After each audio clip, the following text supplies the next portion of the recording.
Shalom saudara yang kasih. Haleluya.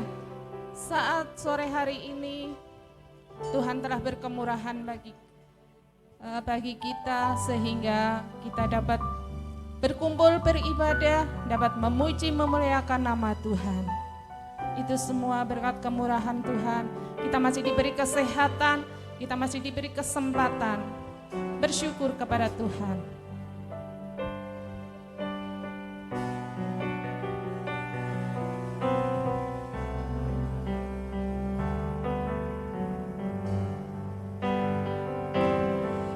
Sembah Kau Tuhan, ku mengangkat tanganku, selamanya Kau ajaib bagiku. Ku sembah Kau Tuhan, ku mengangkat wajahku, selamanya Kau hebat bagiku.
Untuk itu sore hari ini Tuhan, kami mau menaikkan setiap pujian kami, menaikkan setiap syukur kami, karena Engkau Allah yang luar biasa buat setiap hidup kami. Dan kami yakin Tuhan, Engkau Allah hadir di tengah-tengah kami, mendengarkan setiap pujian dan penyembahan kami. Dan inilah setiap pujian kami naikkan kepadamu Tuhan, hanya di dalam nama Tuhan Yesus Kristus. Haleluya. Amin. Saudara tetap bangkit berdiri. Kita akan muliakan Tuhan dengan segenap hati kita. Yesus kekasih jiwaku.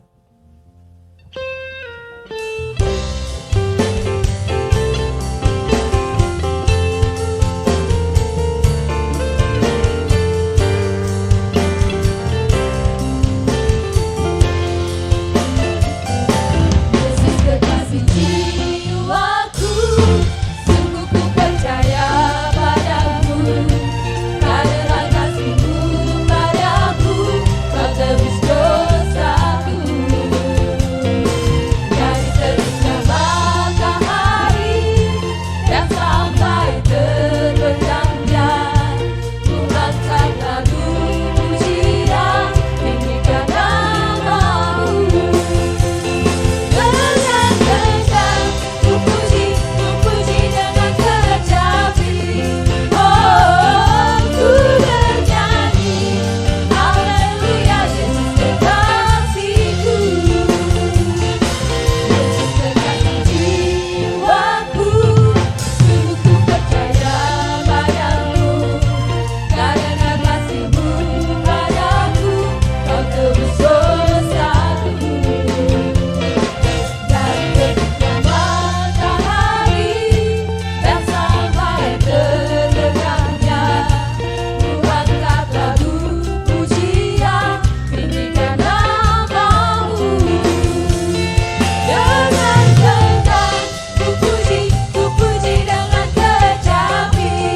Oh, ku bernyanyi, haleluya, Yesus kekasihku. Yesus kekasih jiwaku, sungguh ku percaya padamu, karena kasih-Mu padaku, Kau tebus dosaku. Dari terbitnya matahari dan sampai terbenamnya, ku angkat lagu pujian, tinggikan nama-Mu. Dengan kencang ku puji dengan kecapi. Oh, ku bernyanyi, haleluya, Yesus kekasihku. Dengan kencang ku puji dengan kecapi. Oh, ku bernyanyi, haleluya, Yesus kekasihku. Ku bernyanyi, haleluya, Yesus kekasihku. Ku bernyanyi, haleluya, Yesus kekasihku.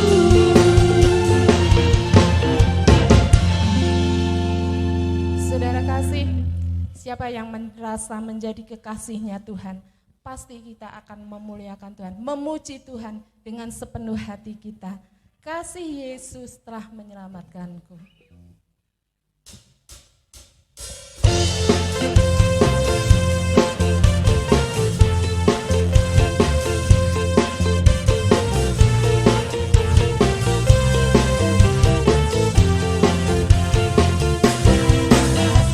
Yesus telah menyelamatkanku. Kuasa Yesus telah membebaskanku.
kasih Yesus tiada batasnya. Dia menebus dosa kita, Dia memelihara kita. Apapun yang kita alami, itu semua sudah seizin Tuhan. Dan Tuhan akan memberikan kemampuan, kekuatan. Segala perkara dapat kutanggung di dalam Yesus yang senantiasa memberikan kekuatan dan kemampuan dalam hidup kita. Sebentar kita akan diisi oleh firman Tuhan yang boleh memperbaharui iman kita, boleh membangun iman kita, memproses iman kita hingga sesuai dengan kehendak Tuhan. Kita buka hati, kita persiapkan hati kita untuk menerima firman Tuhan.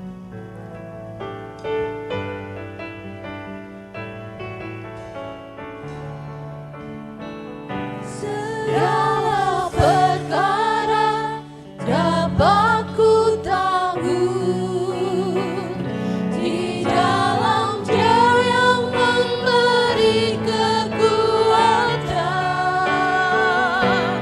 Tuhan Yesus penolong dan sahabat.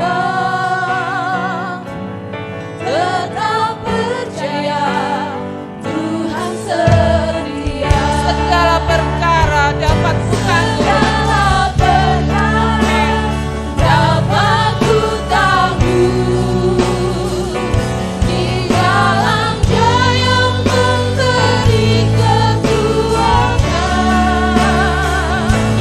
Tuhan Yesus penolong dan sahabat. Tetap percaya Tuhan setia. Yesus penolong dan sahabat. Penolong yang selalu setia, memenuhi keperluanku. Tak pernah Dia mengecewakan. Yesusku tak pernah gagal. Segala perkara dapat ku tanggung di dalam Dia yang memberi kekuatan. Tuhan Yesus penolong dan sahabat. Tetap percaya Tuhan setia. Penolongku yang selalu setia. Penolong yang selalu setia, memenuhi keperluanku. Tak pernah Dia mengecewakan. Yesusku tak pernah Segala gagal. perkara dapat kutanggung di dalam Yesus.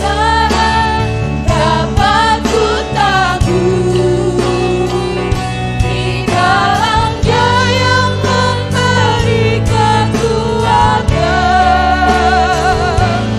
Tuhan Yesus penolong dan sahabat.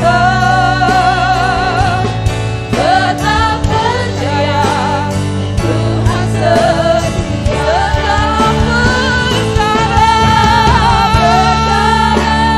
Dapat ku tanggung di dalam Dia yang memberi kekuatan. Tuhan Yesus penolong dan sahabat. Tetap percaya Tuhan setia. Tetap percaya Tuhan setia. Tetap percaya Tuhan setia. Tetap percaya Tuhan setia. Dengan kasih Kristus, Mbak Ratih masuk dalam doa untuk firman Tuhan dan mimbar selanjutnya kami aturkan pada Bapak Gembala. Haleluya. Tuhan Allah Bapa kami yang bertahta dalam kerajaan surga yang mulia. Kami mengucap syukur untuk kemurahan Tuhan dalam setiap kehidupan kami. Bila mana saat sore hari ini Tuhan, kami sudah memuji membesarkan nama Tuhan. Dan biarlah setiap puji-pujian yang kami naikkan boleh menyenangkan hati Tuhan. Sebentar Tuhan, kami mau mempersiapkan hati kami, pikiran kami dan seluruh kehidupan kami untuk sebentar kami menerima berkat firman Tuhan.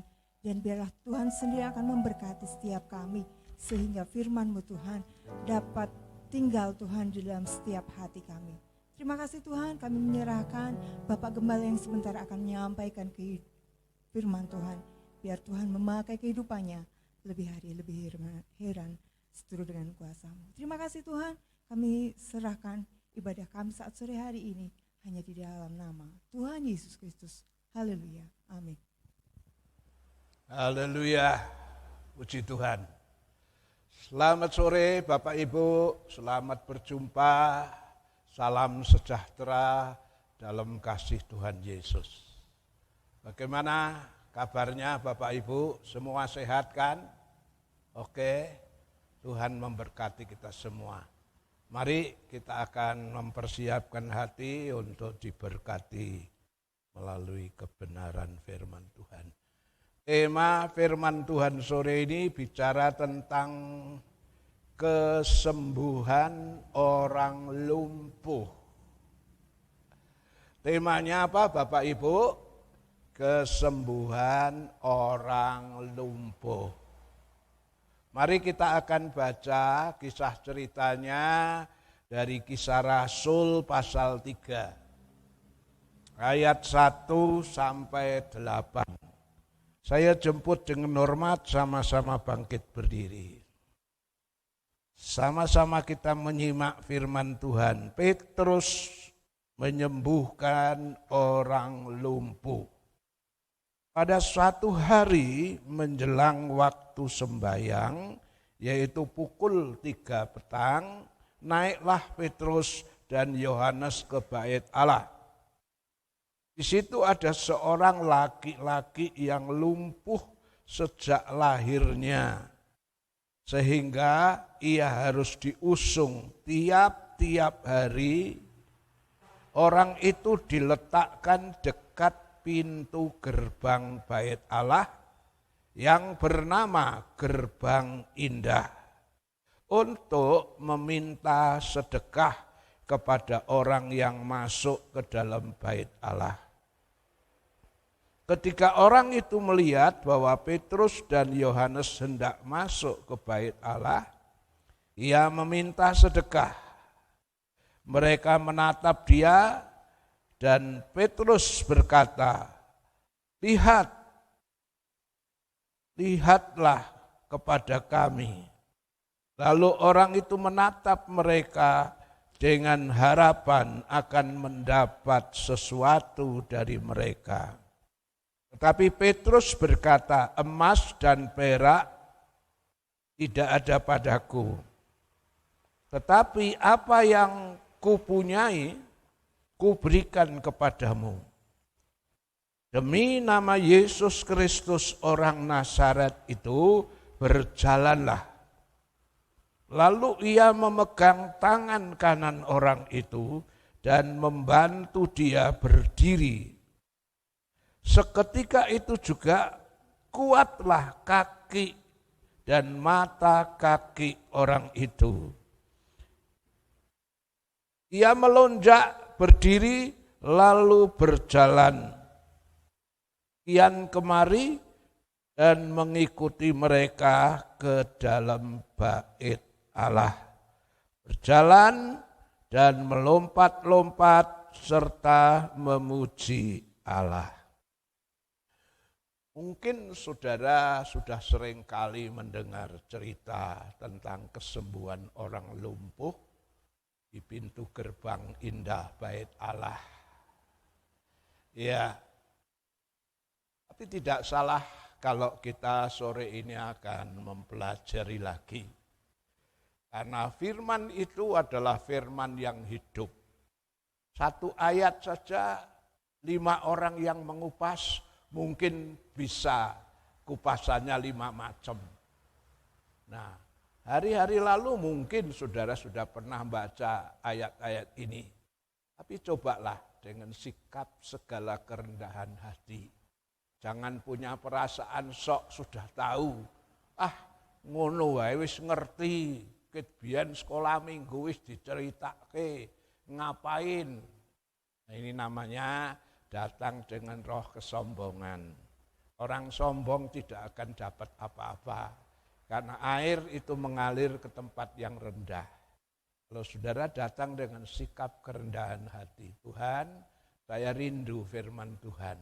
Saya kepengen pengupasan yang lebih dalam lagi. Saya percaya hari ini Tuhan akan memberi inspirasi, pengupasan, pembukaan firman yang baru bagi kita. Saya percaya dalam kisah ini mengandung banyak pengertian-pengertian rohani yang sangat berguna bagi kehidupan kekristenan kita. Nah, saudara, untuk mengupas tuntas kisah ini, saya akan bagi menjadi beberapa bagian. Kisah ini kan singkatnya ceritanya Petrus, Yohanes masuk ke bait Allah pada waktu sembahyang petang sekitar jam 3. Di depan pintu gerbang ada orang lumpuh minta-minta. Ya, lalu Petrus bilang, "Mas perak aku enggak punya, tapi apa yang ada padaku akan kuberi kepadamu. Dalam nama Yesus bangkit berjalan." Dan akhirnya orang lumpuh itu bisa bangkit berjalan, bahkan melompat-lompat lalu memuji Tuhan. Singkat kisah ceritanya kan gitu. Tapi mari saya akan coba mengupas dengan membagi kisah ini beberapa bagian. Yang pertama, bagian pertama adalah kita akan lihat TKP. Ya. Tempat kejadian perkaranya itu di mana? Ini bagian pertama. Ya.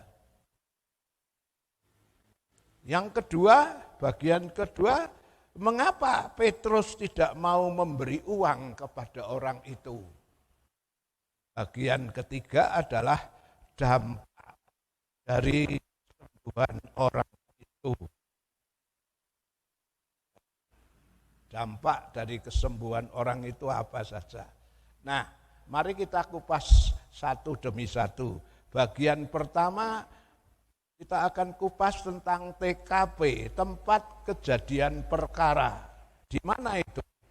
Kalau kita baca di sini tempat kejadian perkaranya adalah di depan pintu gerbang bait Allah yang namanya Gerbang Indah. Ya, jadi ceritanya itu ada orang lumpuh, ya sejak kecil kelihatannya lumpuh. Nah, karena lumpuh dia nggak bisa jalan. Nah, karena nggak bisa jalan, dia nggak bisa kerja. Nah, karena nggak bisa kerja, oleh keluarganya diusung atau dipikul tiap hari ke bait Allah. Taruh di depan pintu gerbang. Tujuannya apa? Tujuannya dia mau minta belas kasihan sama orang yang masuk bait Allah. Jadi TKP-nya, tempat kejadiannya di depan pintu gerbang bait Allah yang namanya pintu gerbang indah. Nah, saudara, pertanyaannya adalah kenapa orang itu kok tidak masuk bait Allah? Saya enggak tahu itu sudah berapa puluh tahun dia ke bait Allah tapi tidak pernah masuk. Posisinya selalu di depan pintu gerbang. Kenapa? Masalahnya adalah tujuan orang itu ke bait Allah bukan untuk mencari Tuhan. Bukan untuk memuji Tuhan, bukan untuk mendengar firman Allah, tapi tujuan orang itu ke bait Allah, berpuluh-puluh tahun ke bait Allah, tapi tujuannya adalah untuk meminta-minta. Ya, untuk meminta-minta belas kasihan dari orang-orang yang masuk bait Allah itu loh. Ya, apa salah sih kalau saudara jadi orang Kristen dan di dalam doanya selalu minta sama Tuhan, minta kesembuhan, minta kesehatan, minta rezeki, minta jodoh, minta ya macam-macam. Apa kira-kira salah? Sebenarnya tidak salah, saudara. Jadi orang Kristen ya ke gereja dan di dalam doa selalu minta sama Tuhan. Itu sebetulnya sah-sah saja, tidak salah. Karena Alkitab juga membenarkan kalau kita datang minta sama Tuhan itu sebetulnya bukan suatu kesalahan. Karena Alkitab juga memberikan celah, memberi kesempatan. Di antaranya coba Matius 7 ayat 7 itu. Apa kata Alkitab? Matius 7 ayat yang ke-7, mintalah maka akan diberikan kepadamu, carilah maka kamu akan mendapat, ketoklah maka pintu akan dibukakan bagimu. Nah, dalam ayat ini kan Tuhan sendiri malah yang ngomong minta, kamu akan diberi. Jadi kalau orang Kristen dalam pengiringannya kepada Tuhan, dalam doanya dia selalu minta sama Tuhan, itu bukan satu kesalahan karena Alkitab bilang mintalah. Ada ayat lagi misalnya di dalam Filipi pasal yang keempat, ayatnya yang keenam. Itu juga ngomong tidak perlu khawatir segala perkara yang kamu butuhkan. Biarlah kamu minta sama Tuhan dalam doa permohonan. Coba Filipi 4 ayat 6. Filipi pasal 4 ayat yang ke-6. Janganlah hendaknya kamu khawatir tentang apapun juga, tetapi nyatakanlah dalam segala hal keinginanmu kepada Allah dalam doa dan permohonan dengan ucapan syukur. Ya, jangan khawatir tentang segala yang kamu butuhkan. Nyatakan di dalam doamu kepada Allah. Dalam doa permohonan atau minta, itu enggak salah sebenarnya. Tapi saudara-saudara, kita lihat di sini, kalau kita bandingkan dengan peristiwa ini saudara, saat si lumpuh ini ke gereja, ke bait Allah, tujuannya hanya mau minta-minta, maka posisinya di mana saudara? Posisinya kalau saudara lihat itu di halaman pintu gerbang. Dia enggak pernah masuk saudara, di halaman pintu gerbang. Nah ini satu pelajaran rohani yang memberi pelajaran saudara dan saya. Kalau kita jadi orang Kristen tapi tujuannya ketemu Tuhan hanya mau minta-minta gitu seperti pengemis. Salah sih tidak. Tapi berdasarkan ayat ini, Kristen yang motivasinya menjadi orang Kristen hanya untuk minta kesembuhan, minta berkat, minta rezeki, minta jodoh, minta apa. Itu memang enggak salah. Tapi saudara, kalau kekristenan saudara hanya sebatas untuk itu, ingat, tempatmu adalah halaman. Nah, halaman itu kalau kita hubungkan dengan kitab Wahyu pasal 11, nanti kita bisa lihat ya, di Wahyu 11, halaman itu suatu tempat yang tidak diperhitungkan oleh Tuhan. Coba kita baca itu. Wahyu pasal 11 ayat 1 dan 2. Wahyu pasal 11 ayat 1 dan 2. Kemudian diberikanlah kepadaku sebatang bulu seperti tongkat pengukur rupanya, dengan kata-kata yang berikut. Bangunlah dan ukurlah bait suci Allah dan mezbah dan mereka yang beribadah di dalamnya. Tetapi kecualikan pelataran bait suci yang di sebelah luar, janganlah engkau mengukurnya, karena ia telah diberikan kepada bangsa-bangsa lain dan mereka akan menginjak-injak kota suci 42 bulan lamanya. Ya, Bicara tentang halaman, kalau kita hubungkan dengan Wahyu 11, khususnya ayat 2, biarkan halaman itu tidak usah diukur. Karena sudah kuberikan kepada bangsa-bangsa lain atau orang kafir untuk dipijak-pijak 42 bulan lamanya. 42 bulan itu berapa tahun? 3,5 tahun kan? Jadi apa artinya? Kalau saudara jadi orang Kristen yang selama ini jadi Kristen, tapi kalau tujuannya hanya mau minta-minta, memang enggak salah. Tapi itu menggambarkan posisi kerohanian saudara adalah Kristen yang halaman. Saya enggak tahu itu berapa puluh tahun si lumpuh itu ke gereja, tapi tempatnya di halaman terus. Karena tujuannya minta-minta.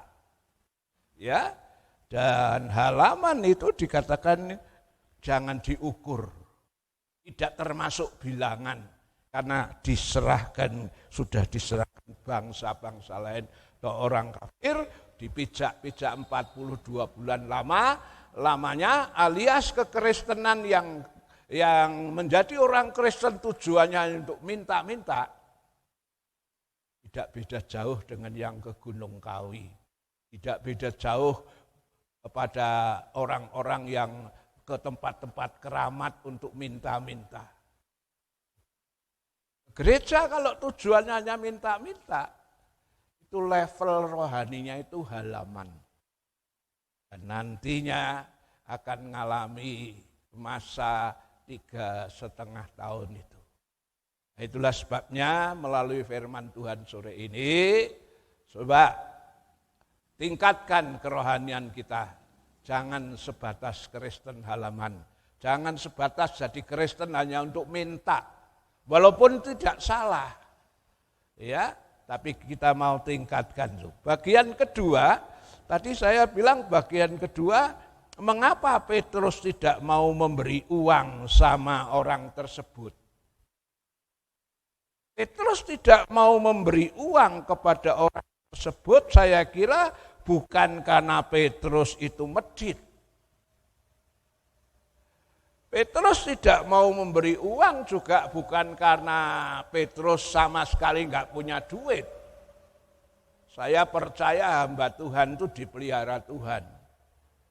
Semiskin-miskinnya, tapi kalau duit untuk makan minum saja cukup. Untuk memberi sedekah pun bisa.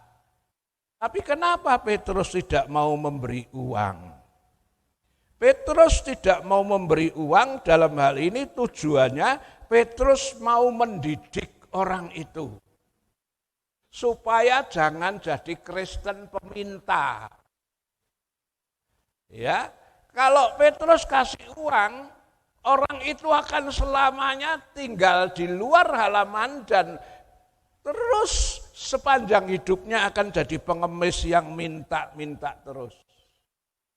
Ada pepatah mengatakan, jangan beri ikan, lebih baik memberikan kail, supaya orang itu bisa mencari ikan sendiri. Kalau diberi uang, senang saat itu.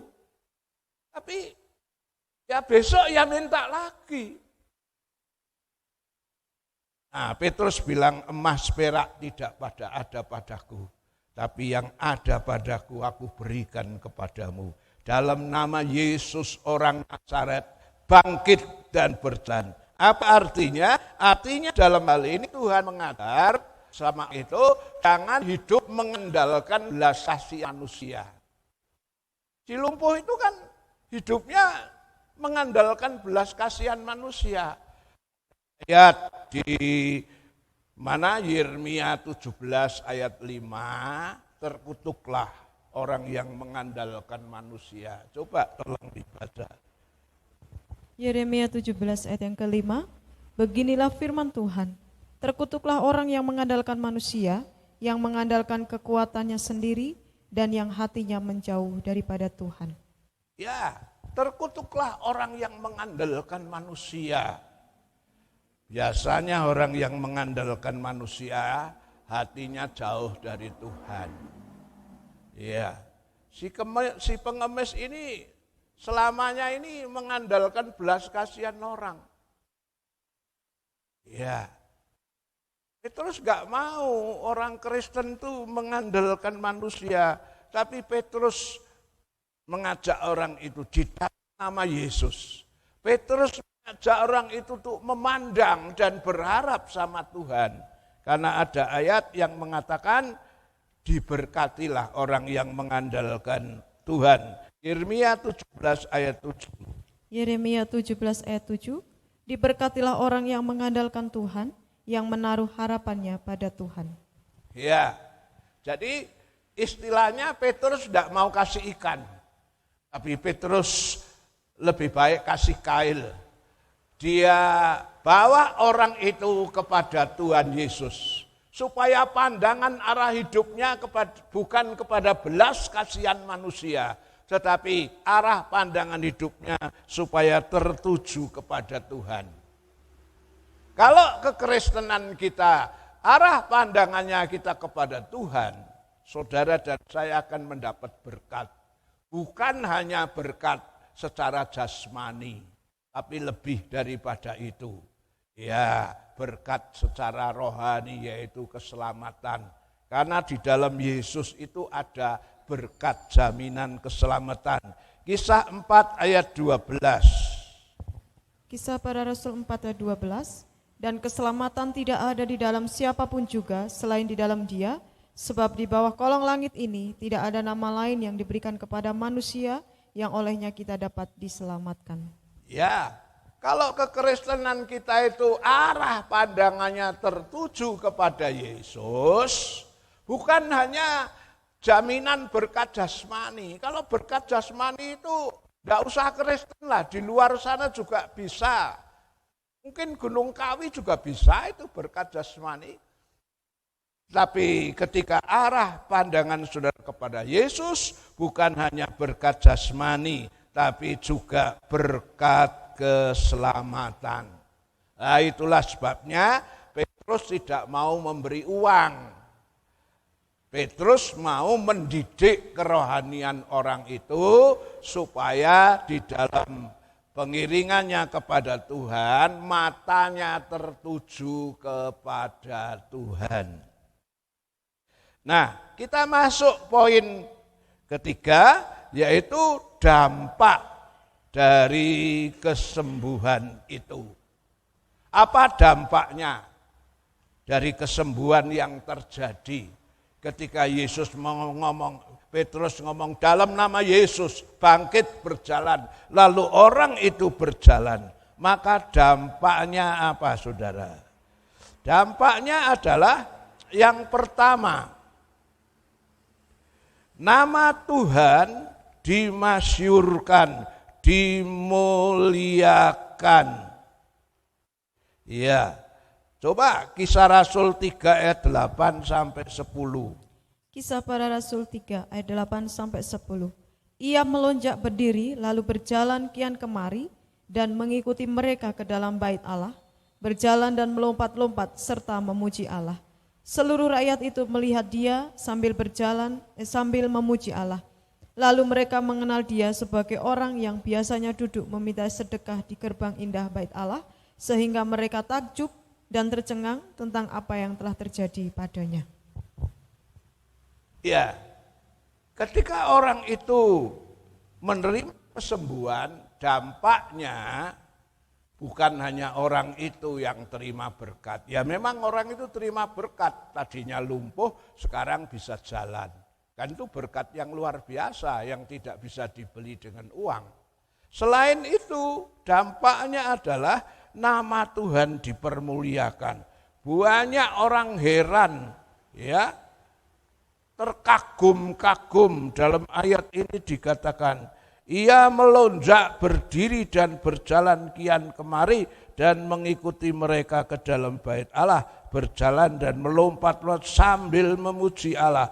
Seluruh rakyat itu melihat dia berjalan sambil memuji Allah, lalu mereka mengenal dia sebagai orang yang biasa duduk meminta sedekah di gerbang indah bait Allah, sehingga mereka takjub dan tercengang tentang apa yang telah terjadi padanya. Ya, dampaknya selain orang itu terima berkat kesembuhan, dampaknya nama Tuhan dipermuliakan. Orang mulai takjub, orang mulai heran, orang mulai memuliakan Tuhan. Orang mulai percaya kalau Yesus itu betul-betul Tuhan. Kalau bukan Tuhan mana bisa orang lumpuh dari lahir, ujuk-ujuk tiba-tiba lalu disembuhkan. Nah, nama Tuhan dipermuliakan. Ya, kalau dia bisa jadi berkat dengan kesembuhan itu, banyak orang percaya. Saya percaya beribu-ribu malaikat di sorga akan bersorak-sorak. Jangankan banyak orang bertobat, satu orang bertobat saja beribu-ribu malaikat bersorak-sorak. Coba itu Lukas 15 ayat ke-7. Lukas 15 ayat yang ke-7. Aku berkata kepadamu, demikian juga akan ada sukacita di surga karena satu orang berdosa yang bertobat, lebih daripada sukacita karena 99 orang benar yang tidak memerlukan pertobatan. Iya, akan ada kesukaan besar di sorga, beribu-ribu malaikat bersorak-sorak ketika satu saja orang berdosa bertobat. Apalagi dengan kesembuhan orang lumpuh ini banyak orang menjadi percaya sama Tuhan. Saya percaya bukan ribuan tapi malah mungkin jutaan malaikat bersorak-sorak untuk memuji-muji Tuhan. Ya, berikutnya lagi dampak daripada peristiwa kesembuhan itu, ya, dengan adanya Petrus tidak memberi uang tetapi mengenalkan orang itu kepada Yesus, maka orang itu yang tadinya ya orang yang tadinya lumpuh itu tidak jadi pengemis lagi. Kalau tadi waktu lumpuh, dia nggak bisa kerja, lalu kerjaannya cuma ngemis, minta-minta. Iya. Tapi sekarang saya percaya ketika dia sudah sembuh, malu dong kalau orang sehat minta-minta. Saya kadang-kadang kalau di jalan ada orang minta-minta, saya lihat dulu. Kalau dia buta atau cacat, kasihanlah. Kita beri sedekah. Tapi kalau anak muda yang ganteng, sehat, minta-minta, saya enggak simpati untuk memberi. Malah di Jakarta, kalau memberi sama orang-orang yang gitu bisa ikut dipersalahkan. Karena tidak mendidik. Nah, orang itu setelah sembuh, saya percaya dia tidak mau lagi jadi peminta. Tidak mau jadi pengemis. Iya, tetapi sebaliknya kalau tadinya itu ke bait Allah hanya mau minta melulu, sekarang dia ke bait Allah bukannya minta tapi memberi. Memberi apa? Memberi pujian kepada Tuhan. Coba dibaca itu Kisah 3 ayatnya yang ke-8. Setelah dia sembuh, dia tidak meminta tapi memberi pujian. Kisah Para Rasul 3 ayat 8. Ia melonjak berdiri lalu berjalan kian kemari dan mengikuti mereka ke dalam bait Allah, berjalan dan melompat-lompat serta memuji Allah. Ya, dulu minta, sekarang memberi. Ya. Dulu cuma minta, sekarang memberi. Bukankah Kisah Rasul 20 ayat 35 mengatakan terlebih dekat memberi daripada menerima. Ya, terlebih bahagia bisa memberi daripada menerima. Orang yang selalu minta itu berarti orang yang kekurangan terus. Tapi kalau orang yang bisa memberi itu berarti dalam dirinya ada kelebihan untuk bisa memberi. Coba Kisah Rasul 20 ayat 35 itu. Kisah Rasul 20 ayat 35. Dalam segala sesuatu telah kuberikan contoh kepada kamu bahwa dengan bekerja demikian kita harus membantu orang-orang yang lemah dan harus mengingat perkataan Tuhan Yesus, sebab ia sendiri telah mengatakan adalah lebih berbahagia memberi daripada menerima. Ada lebih bahagia memberi daripada menerima. Orang yang hidupnya hanya mau minta, itu berarti orang yang miskin, kekurangan. Tapi kalau orang yang bisa memberi, itu berarti orang yang bahagia karena dia merasa diberkati, dia bisa memberi. Dan keadaan orang lumpuh itu sekarang tidak hanya dari peminta tapi memberi. Memberi bukan hanya memberi kepada Tuhan dalam puji-pujian, penyembahan sebagai tidak.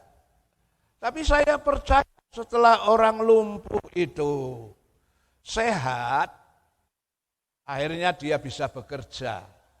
Dan setelah bisa bekerja, ngumpulkan rezeki, sekarang dia bukan hanya bisa memberi pujian kepada Allah, tapi juga bisa memberi dari hasil kerjanya itu kepada sesama yang membutuhkan. Ini ada tertulis di Efesus 4 ayat 28. Ya, Efesus 4:28. Efesus 4 ayat yang ke-28.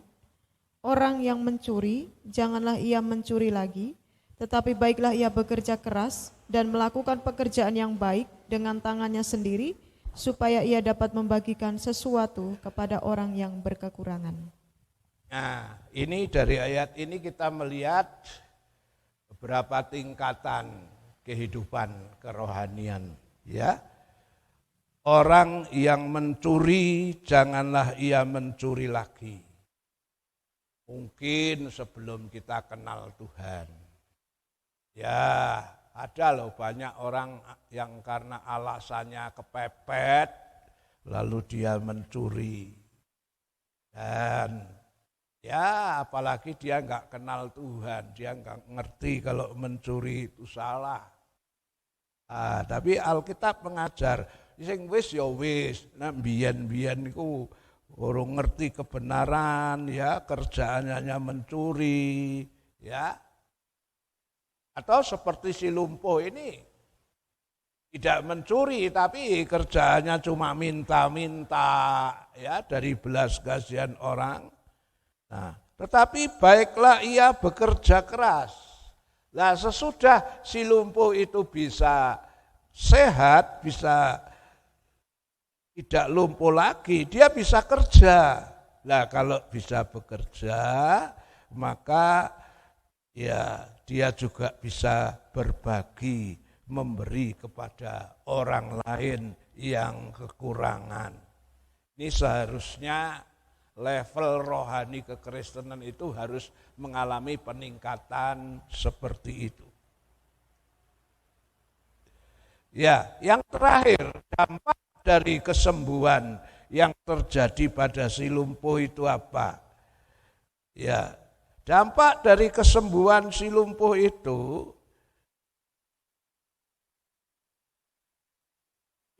membawa kenaikan tingkat kelas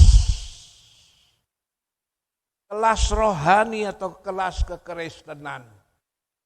Dulu waktu dia lumpuh, dia ke gereja, tapi tempatnya di halaman, tidak masuk. Karena apa? Ke gereja tujuannya hanya mau minta-minta. Setelah dia disembuhkan, sekarang posisinya ada peningkatan. Tadinya di halaman, sekarang dia masuk ke bait Allah. Ya, Coba kita bandingkan itu Kisah Rasul 3 ayat 2 sama ayat 8. Kisah Rasul 3 ayat yang kedua dan 8. Di situ ada seorang laki-laki yang lumpuh sejak lahirnya sehingga ia harus diusung. Tiap-tiap hari orang itu diletakkan di dekat pintu gerbang Bait Allah yang bernama Gerbang Indah untuk meminta sedekah kepada orang yang masuk ke dalam Bait Allah. Sebelum si lumpuh itu sembuh, dia ke gereja, tapi posisinya di luar pintu gerbang. Kenapa? Ke gereja bukan untuk memuji Tuhan, bukan untuk cari Tuhan, tapi untuk ngemis, minta-minta. Posisinya di mana? Di luar halaman. Tapi coba setelah dia sembuh, ayat 8 kita baca itu. Ia melonjak, berdiri, lalu berjalan kian kemari dan mengikuti mereka ke dalam Bait Allah, berjalan dan melompat-lompat serta memuji Allah. Ya, ini cocok seperti doa daripada Daud. Daud itu ada kerinduan dalam doanya supaya sepanjang umur hidupnya dia boleh masuk dalam. Bukan Daud bilang supaya aku bisa di halaman, tapi Daud kerinduannya sepanjang umur hidupnya bisa masuk ke dalam Bait Allah. Coba Mazmur 27 ayat 4. Mazmur 27 ayat 4. Satu hal telah kuminta kepada Tuhan, itulah yang kuingini. Diam di rumah Tuhan seumur hidupku, menyaksikan kemurahan Tuhan dan menikmati bait-Nya. Ya, ini doa Daud. Kuminta kepada Tuhan, kuingini supaya apa? Sepanjang umurnya bisa diam di rumah Tuhan. Bukan tinggal di luar rumah, tapi diam di rumah Tuhan. Aku akan masuk dalam rumah Tuhan. Wah, itu nyanyian itu ya. Satu hal telah kuminta kepada Tuhan, itu yang kuingini. Diam di rumah Tuhan sepanjang umur hidupmu. Ada lagi, aku akan masuk dalam rumah Tuhan. Apa itu? Untuk memuji-muji Tuhan, menikmati, menyaksikan kemurahan Tuhan, dan menikmati bait-Nya. Kristen yang berada di pelataran rumah Tuhan, dia enggak ngalami apa-apa, saudara-saudara. Tapi kekristenan yang punya tingkatan masuk ke dalam, dia akan menyaksikan, dia akan menikmati kemurahan, berkat-berkat, baik itu secara jasmani, istimewa berkat rohani. Yaitu apa? Ayem tentrem. Ya, kekristenan yang mengalami hadirat Tuhan, katakanlah dia tidak terlalu kaya, tapi karena dia mengalami Tuhan dalam hidupnya kok. Hidup ini bahagia, hidup ini senang kok. Tidak ada istilah stres. Orang yang mengalami Tuhan dalam hidup itu, hidupnya happy terus. Nah, ini yang tidak bisa diberikan oleh dunia. Dan berikutnya lebih lagi yang sangat mahal adalah berkat keselamatan. Ketika kita serius sama Tuhan, ya, karena di bawah kolong langit ini tidak ada nama lain yang dikaruniakan kepada kita, yang di dalamnya kita selamat. Terakhir, firman Allah mengajak kepada kita introspeksi. Bagaimana kondisi kekristenan saudara? Berapa puluh tahun jadi orang Kristen? Di mana posisi Anda? Apa masih tetap di halaman? Ya, pergi gereja tujuannya supaya kenal sama bos, supaya bisa dapat kerjaan. Pergi ke gereja tujuannya hanya mau minta-minta sama Tuhan. Walaupun itu tidak salah, sah-sah saja. Tapi kalau tujuan kita ke gereja, tujuan kita jadi orang Kristen hanya mau minta-minta, ingat saudara, posisi Anda ada di halaman. Dan halaman itu, kalau kita hubungkan Wahyu 11 itu, diukur, tidak termasuk bilangan. Dan kekristenan yang demikian akan mengalami 42 bulan. Akan jadi Kristen yang tertinggal. Kristen yang ke gereja tujuannya hanya minta-minta, itu ibarat rumah, fondasinya pasir. Ketika ada masalah sedikit saja, dia akan roboh dan dia akan murtad, meninggalkan Tuhan. Itulah sebabnya mari setelah kita dengar firman Tuhan, mari kita minta kemurahan Tuhan. Kalau dulu Anda berada di halaman, kalau dulu hanya Anda ke gereja hanya untuk minta, apakah itu minta sama manusia? Itu lebih naif lagi. Ya, atau ke gereja hanya mau minta-minta sama Tuhan. Yang enggak salah sih minta-minta, tapi kalau kekristenan hanya untuk itu, rohani Anda ibarat rumah di atas pasir. Itu satu fondasi yang rapuh sekali. Tapi mari setelah kita lihat ini, tingkatkan rohani kita. Kita mau masuk ke dalam menikmati hadirat Tuhan. Ketika Kristen itu sudah dapat menikmati hadirat Tuhan dalam hidup ini, Paulus bilang, tidak ada seorang yang bisa menceraikan aku dari kasih Kristus. Pedang, kelaparan, ketelanjangan, hal apapun tidak bisa menceraikan aku dari kasih Kristus. Kenapa Paulus bisa berkata begitu? Karena Paulus betul-betul sudah menikmati, merasakan hadirat Tuhan dalam hidup. Nikmati hadirat Tuhan, Anda akan jadi Kristen kuat. Mari kita akan datang sama Tuhan. Haleluya. Apa yang ada di surga dalam nama Tuhan Yesus, kami berterima kasih untuk kebenaran firman Tuhan yang sudah kami dengar. Melalui firman Tuhan, Kau mengajar kami untuk koreksi. Bagaimana posisi kerohanian kami. Mungkin hari-hari yang lalu, posisi kekristenan kami masih seperti orang Kristen yang hanya mau minta-minta berada di luar halaman. Melalui firman Tuhan sore ini, Tuhan mengajar kami supaya kami bisa memperbaiki diri. Kalau dulu kami hanya jadi Kristen karena mau meminta, Tuhan tolong kami. Biarlah kami boleh masuk ke dalam untuk menikmati hadirat-Mu. Biar kami boleh berjumpa, ketemu Tuhan di dalam rumah Tuhan, di dalam ibadah kami. Supaya kami boleh mengalami pengalaman dengan Tuhan yang tidak dapat ditukar dengan apapun, yang tidak dapat diceritakan dalam bahasa manusia ini Tuhan. Dan itulah kekristenan yang kuat, sehingga apapun terjadi kami akan tetap setia mengiring Engkau.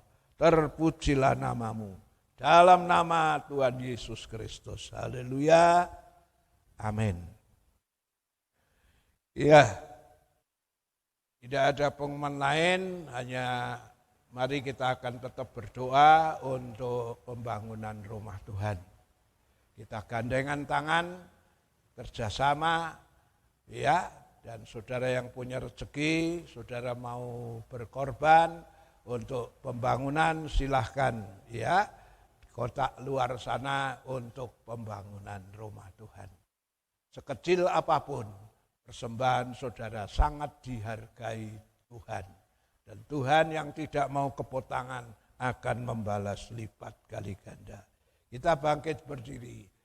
Shalom, shalom, damai Allah turun ke atasmu sekarang. Shalom, shalom, damai Allah sekarang dan selamanya. Seperti sungai mengalir lembut gemercik seperti burung merpati, damai surgawi.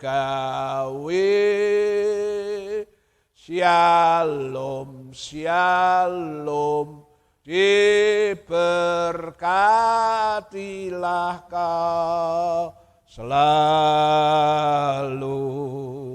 Berkat atas nama Bapa, Anak, Roh Kudus. Saudara yang dikasihi Tuhan, kita akan pulang dengan membawa berkat Tuhan. Yang sakit disembuhkan, yang lemah dikuatkan, yang punya masalah, persoalan apapun kau pulang dengan kemenangan dan pertolongan Tuhan.